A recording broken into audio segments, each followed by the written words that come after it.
जब कुछ भी नहीं था, न आकाश, न पृथ्वी, न जल, न वायु, न प्रकाश, न अंधकार, केवल ब्रह्म था, निर्विकार, निर्गुण, निराकार। उसी ब्रह्म की इच्छा से सृष्टि का आरंभ हुआ। सबसे पहले ब्रह्मा उत्पन्न हुए, फिर विष्णु और महेश। ये त्रिदेव केवल सृष्टि, पालन और संहार के हेतु हैं, पर इनकी भी एक सीमा है। एक समय ऐसा आया जब ब्रह्मा ने विष्णु से पूछा, प्रभो, क्या आप ही सर्वोपरि हैं?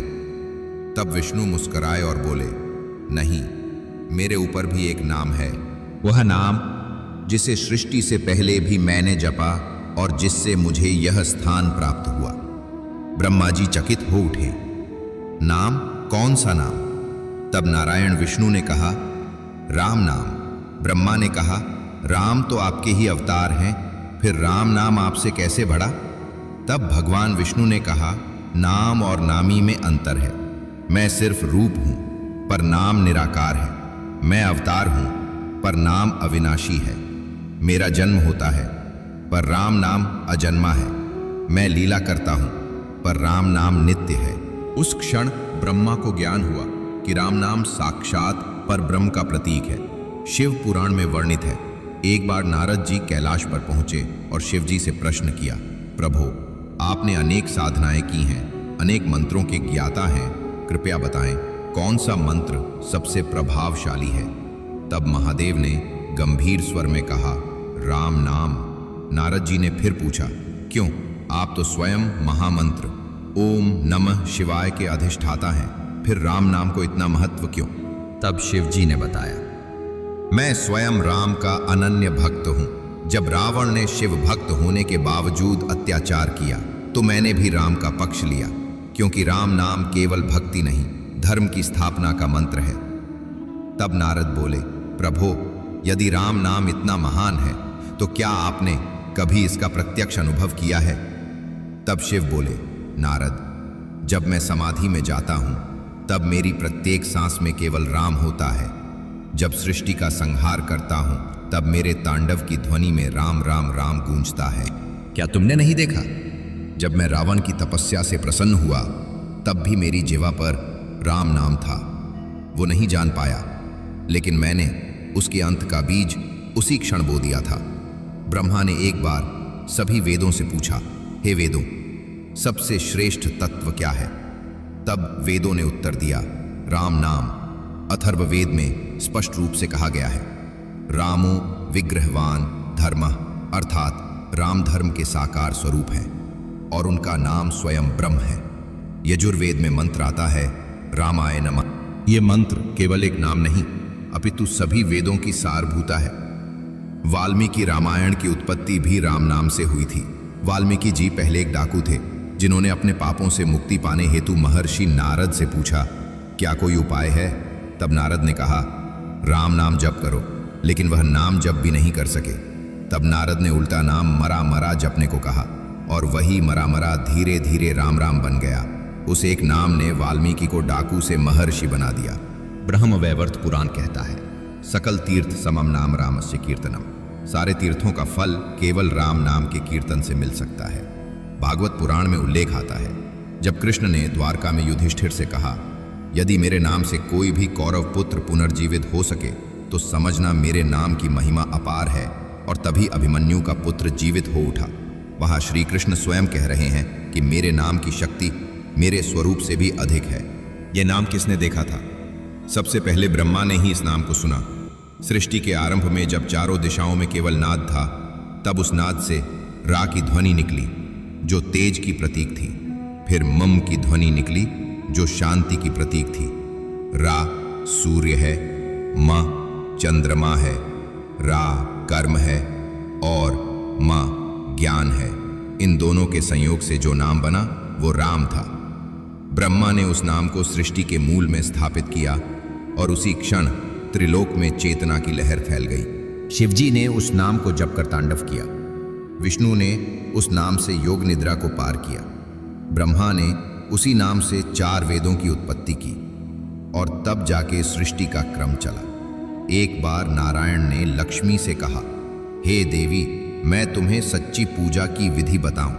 लक्ष्मी ने कहा, हाँ प्रभु, तब नारायण ने कहा, यदि कोई केवल एक बार भी राम नाम कहे तो वो मेरी पूजा से भी अधिक फल प्राप्त करता है, क्योंकि राम नाम में केवल मैं नहीं, सारा ब्रह्मांड समाया है। ये कोई कल्पना नहीं, ये प्रमाणित तत्वज्ञान है। गरुड़ पुराण, शिव पुराण, पद्म पुराण, स्कंद पुराण सभी में राम नाम की महिमा को सबसे ऊपर बताया गया है। तुलसीदास जी ने भी लिखा, नामु राम को कलिमह जोगो, जपि लहई हरि पदु अनुरागु। कलयुग में केवल राम नाम ही एकमात्र योग है जिससे हरि चरणों की प्राप्ति होती है। राम नाम कोई सामाजिक विचार नहीं, ये ब्रह्म की चेतना है। ये कोई सांस्कृतिक धरोहर नहीं, ये आत्मा का स्वरूप है। ये कोई मंत्र मात्र नहीं, ये ब्रह्मांड की धड़कन है।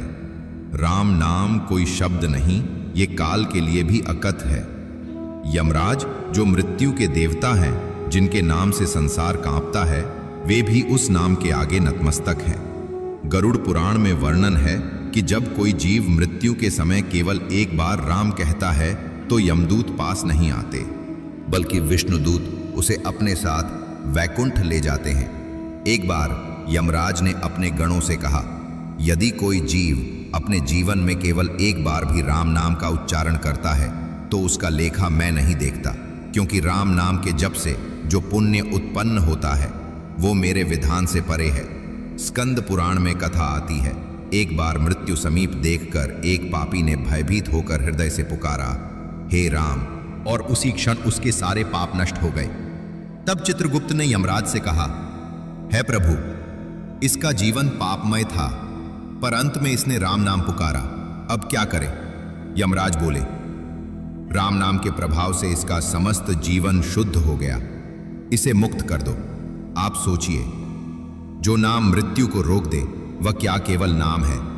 नहीं, वो स्वयं अमरता का बीज है। मृत्यु पर विजय की शक्ति केवल राम नाम में है। कहा जाता है कि सत्य युग में ध्यान श्रेष्ठ था, त्रेता युग में यज्ञ, द्वापर में पूजन, लेकिन कलयुग में केवल नाम स्मरण ही मोक्षदायक है। और इस नामों में भी सर्वोच्च है राम नाम। भागवत में शुकदेव मुनि कहते हैं, कलयुग में राम नाम ऐसा वटवृक्ष है जिसकी छाया में बैठकर सबसे घोर पापी भी तपस्वी बन जाता है। ऋषियों की साधनाएं इस नाम की शक्ति को सिद्ध करती हैं। वशिष्ठ मुनि ने कहा, मैंने वेदों को पढ़ा, ध्यान किया, समाधि की, पर जब राम नाम जपना शुरू किया तभी मेरा चित्त स्थिर हुआ। अगस्त्य मुनि ने समुद्र को राम नाम से शांत किया। विश्वामित्र ने तपस्या से देवताओं को हिला दिया, पर जब राम नाम लिया तभी उन्हें ब्रह्मर्षि की उपाधि मिली। ऋषि व्यास ने जब महाभारत को रचते समय राम नाम लिखा तभी उन्हें ब्रह्मसूत्र की अनुभूति हुई। यह नाम कोई धर्म का विषय नहीं, यह अस्तित्व की गूंज है। इसे किसी ने नहीं गढ़ा, यह सृष्टि के आरंभ से है। यह उस समय भी था जब न देवता थे, न युग, न वर्ण, न शास्त्र। इसकी उत्पत्ति ध्वनि से हुई, नाद से, और यह नाद ही राम बना। पुराणों के अनुसार यह नाम ब्रह्मा के चारों मुख से एक साथ निकला था।